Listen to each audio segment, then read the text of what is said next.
Don't leave me hanging. It's go time.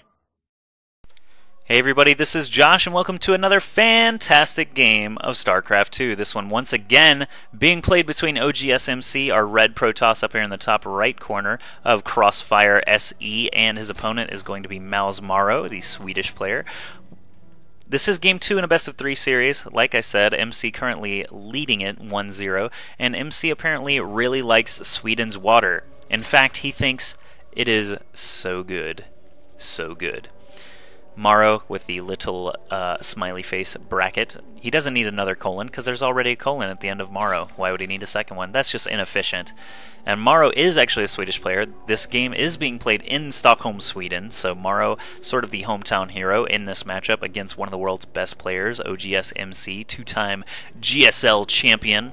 MorroW does have his work cut out for him. He has to win 2 in a row here if he wants to advance to the semifinals of this Stockholm Invitational. This is being played for the quarterfinals, the round of 8. There are only 8 players invited to the Stockholm Invitational. Every game was played and cast a couple of weeks ago, but in case you guys missed it, here they are, once again, cast by myself. And I am trying to get back into casting shape here. I've been actually really slacking on doing these YouTube casts. I've been doing a lot of live stuff though. Last night I actually cast a best of 5 between Dodoro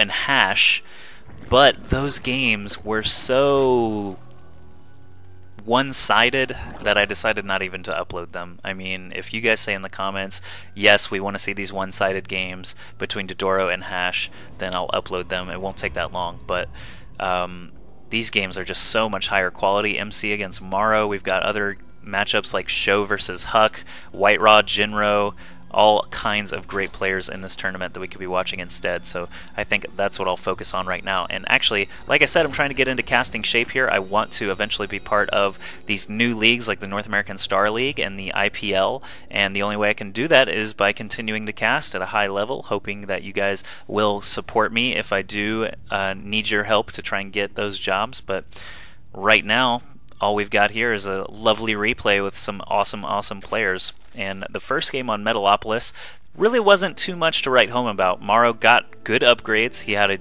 the right idea for unit composition, but MC just trapped him in force fields way too much. He had a very high sentry count, and it can be very difficult to deal with as a Zerg player. You don't have any EMPs. Fungal growth might have been an idea to sort of investigate. He did not actually go that route. Instead, you had to use your supply for corruptors and more units to be able to actually kill those colossi. Fungal growth still kind of being experimented with in the ZVP matchup. It's very good against Terrans. Obviously, it's so fast that it just slays Marines very quickly, and there are a lot of armored Terran units, but Protoss is kind of the same way. If you have a lot of Stalkers out, Colossi, Immortals, things like that, it can be pretty devastating to get hit with multiple fungal growths, but MorroW may or may not actually try to do it this time around. He is going for a hatch build here, just natural hatchery, after getting the Speedling research started, so it is actually the same exact build that we just saw on MLG Metalopolis. MC takes out that scouting drone, so now he's free to basically tech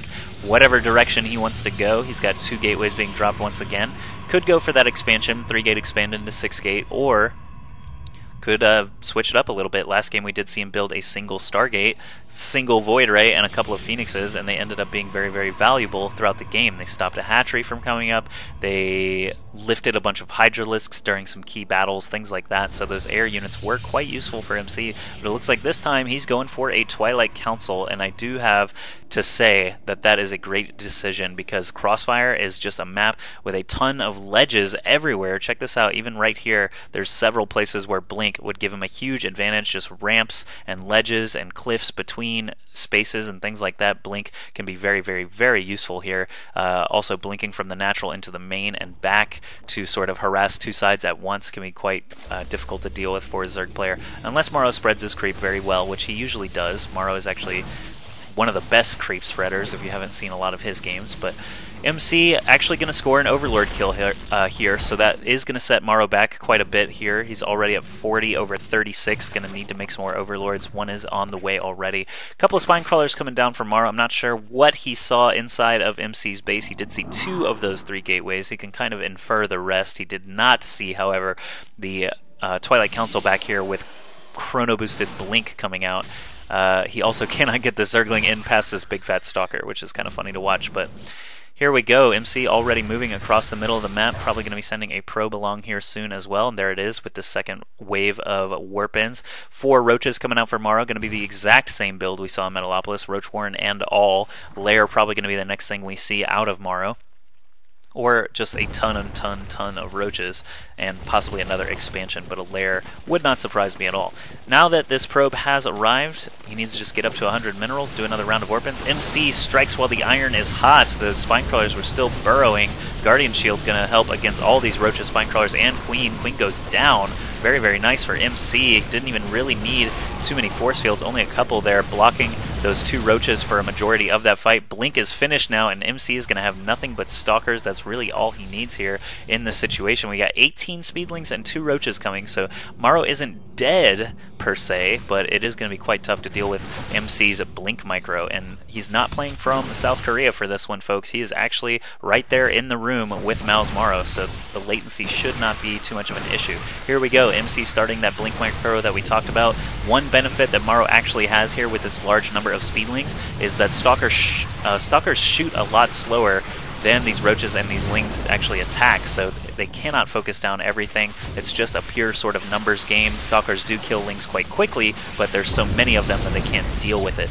And the Stalkers do actually end up having to retreat. There's only 7 left, and that forward pylon was taken out. Someone pinged over here once again. MorroW has a Zergling waiting for a probe to come out here and try to expand. I don't know if MC is actually planning on it or not. And he actually built a pylon to block here, which is a great decision, because if you're busy microing Stalkers and dropping pylons and trying to kill somebody, you don't want to have to worry about blocking your ramp, so he just dropped that pylon there instead. Finally, MC does come on down the ramp. He does not have 400 minerals available yet to expand. He is just going to drop a pylon so he doesn't block himself. He is actually capped right now, 50 over 50. MorroW back in good shape here, actually up by 18 supply over his opponent MC. Harvester count still kind of weak though, 28 against 24. MorroW did have to use quite a lot of larva to just stay alive there, but it was great decision making that actually kept him alive. Building all those lings out of that remaining larva that he had was basically what kept him alive. Next up though, this lair is about halfway done. Probably going to be getting those roach upgrades once again. It can be very, very useful against a heavy set of gateway units. Right now MC doesn't have anything beyond Blink Research, no additional tech anywhere, don't see a robotics facility or a Stargate up, no additional gateways, so MC just sort of stagnant right now, trying to get this second base up and running. Look at this supply now, 81 to 57. MorroW could seriously just crank out speedlings right now and have a very good chance of doing a lot of damage. Ooh, tried to take out that Stalker there at the Xel'Naga, actually split his forces, ended up losing a couple of lings there to these Stalkers and Sentries. I like that MC is actually mixing in sentries still, even though he does have Blink, and Stalkers are kind of the main focus of his unit composition right now. These sentries are still super valuable against those roaches with Guardian Shield and Force Field. It's going to force MorroW to get these upgrades like we talked about, Burrow and Tunneling Claws coming out now that that lair has been completed. Notice he's getting Tunneling Claws and Burrow first before getting Roach Speed, because if MC arrives before he has Tunneling Claws done and all he has is Roach Speed, they're just going to die to Force Fields. You need that Tunneling Claw just to beat the timing of the 6 Warp Gates. And it doesn't look like MC is actually going to be doing the 6th Gate. Instead, he is getting a Robotics Facility up now. Immortals are still very, very tough to deal with. You will need Tunneling Claws and some Roach Speed to be able to deal with that, or, you know, just a different unit composition. But we'll see what MorroW ends up doing. He's building 9 Roaches right now, upgrading missile attacks level 1. MC not even having a forge right now, doing a little bit of a different style than we saw on Metalopolis. Not sure how it's going to work out for him. Queen of MorroW dropping multiple tumors. Did you know... Okay, I just got 5 tumors there, but really I was just trying to get these 3. Creep spreads so fast when you have 3 tumors in the same area. Creep just shoots out in every direction. There we see MorroW dropping 2 more tumors. They should spread evenly off to the sides here once they actually finish planting any second now. Yeah, and that creep is just going to jet out of the sides here, and soon he'll actually have it the entire way, all the way to MC's Xel'Naga Tower, and eventually over there to his natural. We see a robotics bay coming up. Nothing actually was made out of that facility. Maybe an observer, 2 observers actually. Wow. Okay, so I was totally wrong. But these observers certainly going to help against that burrowed movement that the roaches have, and their super duper regen. Look at these creep tumors already almost there. He'll be there soon, so MC should know about it. Obviously, the observers will help him kill off creep tumors and things, as well as seeing those burrowed roaches, which are actually approaching right now in huge numbers. There are close to 30 roaches burrowed right here. Of course, there is an observer overhead, so he's actually going to get out of there before losing a single roach. Not bad at all. 133 supply against 91. If these two full armies were to collide right now, I believe MorroW would take the game without a problem. 59 harvesters to 39 as well, so he's got a stronger army, a stronger economy, is taking a third base right now, way in the bottom right corner of the map, which is pretty much the most expected place to drop a third on this map. Anything else is actually between you and your opponent. This one is kind of like way off to the side. I'll go ahead and show that finishing up there. MC might want to consider expanding here soon as well. He does have Colossi and extended thermal lances getting started now. Hopefully he has enough chrono boost to actually get both of those out before MorroW arrives with his roach death ball. It feels weird saying that, but there's just so many roaches here that he certainly could qualify it as a death ball. He's making 10 more and a spire, getting groove spines for some hydralisks as well. He hasn't actually built any hydras yet, but they will be a nice complement to that roach army. And yes, whoever is pinging pinged right where I was looking already. I got one step ahead of you this time, Mr. Ping. Couple of spine crawlers coming down here at the third. MC doesn't even really know about it yet. We'll take MC vision. Oh, actually he does know about it. Must have had an observer fly over there at some point. But now killing off some creep tumors, headed towards MorroW's base. And hey, MorroW is here, ready. He wants to get a great concave here. The thing about Crossfire, just look at the map right now. There are no wide open spaces anywhere here for MorroW to get the giant concave that he's going to want. So he's going to have to burrow some, maybe try to do an entire flank. This actually is a very wide open spot in comparison to the rest of the map. So MorroW trying to get into this bottleneck. There's only one immortal here. If he focuses it down quickly, he should be pretty good. MC does have extended thermal lances done now on this one Colossus. Bunch of force fields being used there to not much effect. Only a couple of roaches died at all. 190 supply for MorroW, 196 against only 129 from MC. Army value alone way in MorroW's favor. Actually, MC's favor. Holy crap. So MC has a more valuable army, even though MorroW has way more units. Tunneling claws for those roaches coming into effect now. He's focusing down the sentries first, after killing off that immortal, of course, the huge heavy damage dealer. But MC with these great force fields and a very, very diverse unit composition, let's say, doing quite well against these roaches so far. But as the sentries get drained of their energy, Guardian Shields not going up right now, even though they could. Finally, we see a Guardian Shield after that first Colossus goes down, and MorroW does finally get a decent concave with these Hydralisks now supplementing the Roach Force. He is doing a lot of damage. MC runs right past these Spine Crawlers here, and all the drones got pulled, so MorroW is going to be able to flank these last remaining Stalkers. Suddenly, the supply count is looking ridiculously in favor of MorroW. 179 to 85. That's almost 100 supply more than double his opponent. He is just going to roll right through here, it looks like, and just continue supplementing from these 3 hatches that he's got going on back at home. MC just making one Colossus right now in the production tab. That is it, and that is not going to be enough to deal with this huge, huge number of roaches and Hydralisks incoming. 2 Colossi ready to go. About 15... No, 13 Stalkers here.